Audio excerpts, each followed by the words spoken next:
নমস্কার বন্ধুরা, welcome back to my channel. তো আপনারা তো সকাল থেকেই আজকে দেখতে পাচ্ছেন মোটামুটি আবার শুরু হয়েছে রিমি প্রীতম এদের ব্যাপার স্যাপার। তোর মা দেখলাম, মানে রিমির মা দেখলাম লাইভই করে যাচ্ছেন উনি। ঠিক আছে, এদিকে বলছেন আমার মেয়েকে বাঁচাও, আমার মেয়েকে ওরা কোর্টে নিয়ে গেছে, ডিভোর্স ইয়ে করবে। আচ্ছা, আমার একটাই কোশ্চেন, কোর্টে কি একদিনে গেলেই কি ডিভোর্স ফাইল হয়ে যায় নাকি, মানে ডিভোর্স হয়ে যায়? সত্যি কথা বলতে কি ওয়াইটিটা না একদম পুরো নাটকের রঙ্গমঞ্চ হয়ে গেছে। আজকে এই যে এই ফ্যামিলি দুটোই ফ্যামিলি আমি ধরি, দুটো ফ্যামিলি মিলে যে তাদের ফ্যামিলি কেচ্ছা যে প্রবলেমস সেগুলো নিয়ে ওয়াইটিতে বলতে বসে যাচ্ছে। এদিক থেকে শাশুড়ি লাইভের পর লাইভ করছে, ভিডিও করছে, ওদিক থেকে জামাইও লাইভ করছে, ভিডিও করছে। ঠিক আছে, কথা হচ্ছে এগুলো তো ওদের একান্তই পার্সোনাল ম্যাটার, তো এগুলোকে কেন সোশ্যাল মিডিয়াতে এনে বিক্রি করছে? সোশ্যাল মিডিয়াটায় ওরা অবশ্যই বড় বড় সব ইউটিউবার নিজেদের ব্লগ দেখাক, আর যদি যখন সাংসারিক অশান্তি চলবে তখন সেই কদিন না হয় ব্লগটাকে স্টপ রাখুক। এরকমভাবে লাইভে পরপর বলে এগুলো তো আরও ওরা নিজেদের প্রবলেমসকে বাড়িয়ে দিচ্ছে। এবার আমি আসবো এই মেয়েটির কথা, মানে রিমির কথা। সেটা হচ্ছে কিছুদিন হলো সংসার করলো, সংসার করার পর তারপরে বেড়াতে গেল প্রীতমের সাথে, সমস্ত কিছু করলো, তারপরে ঘুরে ফিরে এলো। আমরা তো ভাবলাম ভীষণ সুন্দর সংসার করছে বোধহয়। তারপরে স্যার মনে হচ্ছে এখন আর সে সংসার করবে না, এখন সেও নিজের ইচ্ছায় বা এতে। এবারে প্রীতমের যে লাইফটা দেখলাম সেখানে প্রীতম ওকে রাগের মাথায় বলছে একবার যে কি ঘর থেকে তুমি চলে যাও, বা ওর মাকে এসে বলো নিয়ে যাবে। তো এরকম কথা ওরা লাইভে কেন বলছে? আর একটা জিনিস এখানে আমার বলার বক্তব্য, সেটা হচ্ছে যে এখানে প্রীতমের মায়েরও কিন্তু অনেক বড় ভূমিকা আছে। কারণ প্রীতমের মা কিন্তু কন্টিনিউয়াসলি আজকে যদি ছেলে বউয়ের মধ্যে অশান্তি হচ্ছে, উনি কেন ওখানে বসে সেই জিনিসগুলোকে উনি কেন বিয়ে করছেন, মানে উনি কেন থাকছেন ওদের ঝগড়ার মধ্যে? আজকে যখন হাজব্যান্ড ওয়াইফের ঝগড়া হচ্ছে তখন তার মা ওখানে কি করছে, মানে ছেলের মা ওখানে কি করছে? না তো ছেলের মা থাকবে, না তো মেয়ের মা থাকবে। এটাও সম্পূর্ণ ওদের দুজনের ব্যাপার, সেটা ওরা দুজনেরই ওদের মিটমাট করতে দেওয়া হোক। এই বড় সবাই ইন্টারফেয়ার করেই না ওদেরকে আরও বেশি জিনিসটাকে কমপ্লিকেটেড করে দেওয়া হচ্ছে। ওদের বয়স খুব অল্প এবং এত বড় একটা ভুল ওরা লাইফে করে ফেলেছে। ছেলেটির দুবার বিয়ে, রিমি তো দেখতেই পাচ্ছি আমরা। আচ্ছা, ব্যাপারটা হচ্ছে এগুলো তো আর ছেলে খেলা নয় যে কিছুদিন গেলাম সংসার করলাম আবার মন ভরে গেল চলে এলাম, এগুলো তো ছেলে খেলা নয়। আর এ প্রসঙ্গে আমি আরেকটা কথা বলতে চাই সেই সমাজসেবিকা ম্যাডামকে। সমাজসেবিকা ম্যাডাম তো রিমিকে মোটামুটি জোর করেই দিয়ে এসেছিলেন, তাই তো? মানে জোর করে যে কাউকে ছেড়ে দিলে চলে এলেই সংসার হয়ে যায় তার। কারণ তখন কিন্তু প্রীতম বলেছিল, মানে অ্যাটলিস্ট ক্যামেরার সামনে তো বলেছিল যে আমি তৈরি নয় এখন, বা আমি এখন মেন্টালি প্রিপেয়ার নই। তো তারপরে কেন এই মানে তাকে জোর করে ছেড়ে দেওয়া হলো, এবং ছেড়ে দিয়ে চলে এসে তারপরে কেন আজকে এই সিচুয়েশনগুলো আসছে? অবশ্যই একটা বড়সড় অশান্তি ওদের আছে, এবং আমার যেটা মনে হয় যে ওদের যে পরিমাণ দেখছি আমি যে অশান্তি বা সব কিছু, এগুলো ওদের দুজনের প্রবলেমের থেকেও না, এই যে ছেলের মা এবং মেয়ের মা, এই দুজনের ইন্টারফিয়ারেন্সে কিন্তু জিনিসগুলো আরও বেড়ে যাচ্ছে। এবং তার সঙ্গে রয়েছে সোশ্যাল মিডিয়ার একটা বড় অংশ জুড়ে সোশ্যাল মিডিয়াকে। কারণ একটা অশান্তি যদি দুজন জানে এতটা সমস্যা হয় না হাজব্যান্ড ওয়াইফ পরপর, কিন্তু এক্ষেত্রে আরও প্রচুর মানুষ এখানে ইনক্লুড হয়ে যাচ্ছে এবং তারা নিজেদের চ্যানেলটা গ্রো করে নিচ্ছে। তার জলজান্ত উদাহরণ হচ্ছে ওই যে একটা আছে আকাশের চাঁদ, কি নাম যেন, হ্যাঁ, মানে যে কেউ আসছে এসে নিজেদের চ্যানেলটাকে গ্রো করিয়ে নিয়ে এই সুযোগে চলে যাচ্ছে।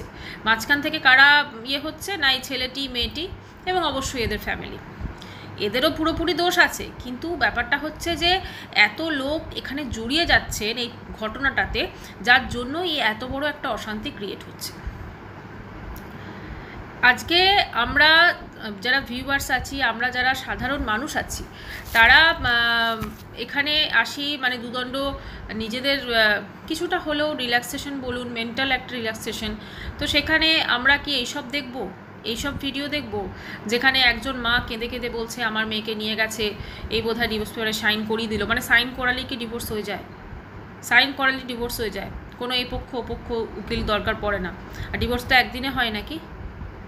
একদিনে ডিভোর্স হয়ে যায়? আমি জানি না এটা দুটো ফ্যামিলির মিলিত নাটক কিনা, আমি জানি না যে এরা কী করতে চলেছে ভবিষ্যতে। শুধু একটাই কথা বলবো, যাই করুক সেটা সোশ্যাল মিডিয়ার থেকে বাইরে করুক। সোশ্যাল মিডিয়াতে ওরা অবশ্যই ওদের একটা প্রফেশন, কিন্তু সেখানে দুজনের ব্লগ যদি না দেখাতে পারে তাহলে অ্যাটলিস্ট এই অশান্তিগুলো দেখিয়ে পর ভিডিও করে কোনো লাভ নেই। আচ্ছা, আজকে আরেকটা ওই রিমির মায়ের কথা শুনলাম, ও বলছে সমাজসেবিকাকে উদ্দেশ্য করে, মানে পরে যে সমাজসেবিকার কাছে গেছিলো, যে রিমিকে ওখানে দিয়ে আমাকে বাঁচাও, আমার মেয়েকেই করো। আমার যেটা মনে হয় এতে কিন্তু আরও জিনিসটা কমপ্লিকেটেড হয়ে যাবে। অলরেডি তো একটা এত বড় সমস্যা আছে, আরও কিন্তু বেড়ে যাবে। কারণ ব্যাপারটা কেউ কাউকে কোনো কিছু করে করতে পারবে না, ঠিক আছে? যে মেন কথাটা আমার যেটা মনে হয় যে রিমি মানসিক চিকিৎসার প্রয়োজন, কারণ এটা বোঝাই যাচ্ছে। এবং ছেলেটি এই সুযোগে তার চ্যানেল হয়ে গেল, একদম পুরো 3 লাখ সাবস্ক্রাইবার হয়ে গেল।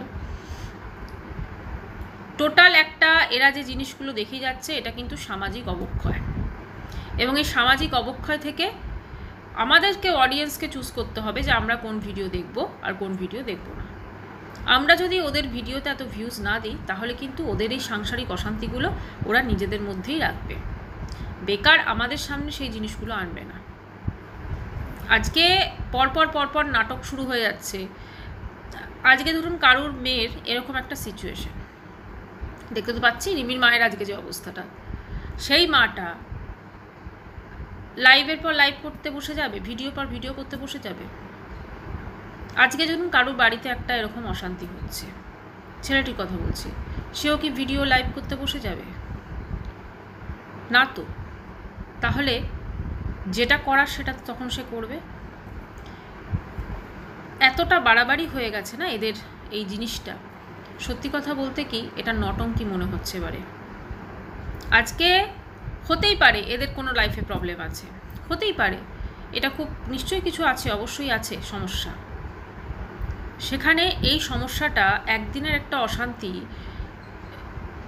ডিভোর্স অবধি মানে চলে যাচ্ছে, পরের দিন গিয়ে ডিভোর্স নিয়ে নেবে, পরের দিনই ডিভোর্স হয়ে যায়।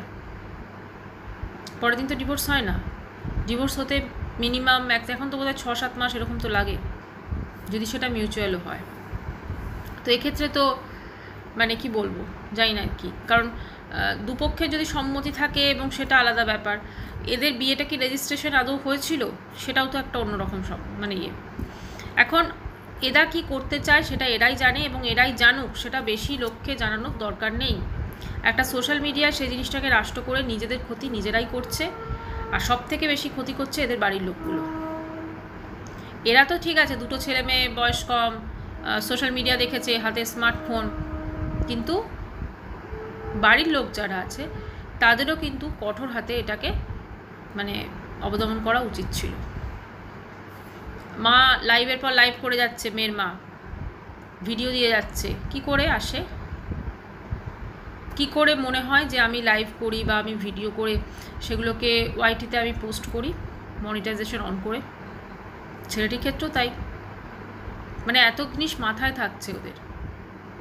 আজকে সোশ্যাল মিডিয়া পারবে না ওদের সমস্যার সমাধান করতে, ওদের সমস্যার সমাধান ওদেরকেই করতে হবে। এবং সব থেকে আগে সেই সমস্যার সমাধান করার জন্য যেটা প্রয়োজন সেটা হচ্ছে এই ছেলেটির এবং মেয়েটির এদের লাইফে না প্রচুর ইন্টারফিয়ারেন্সও হচ্ছে, প্রচুর ইন্টারফিয়ারেন্স হচ্ছে এদের লাইফে।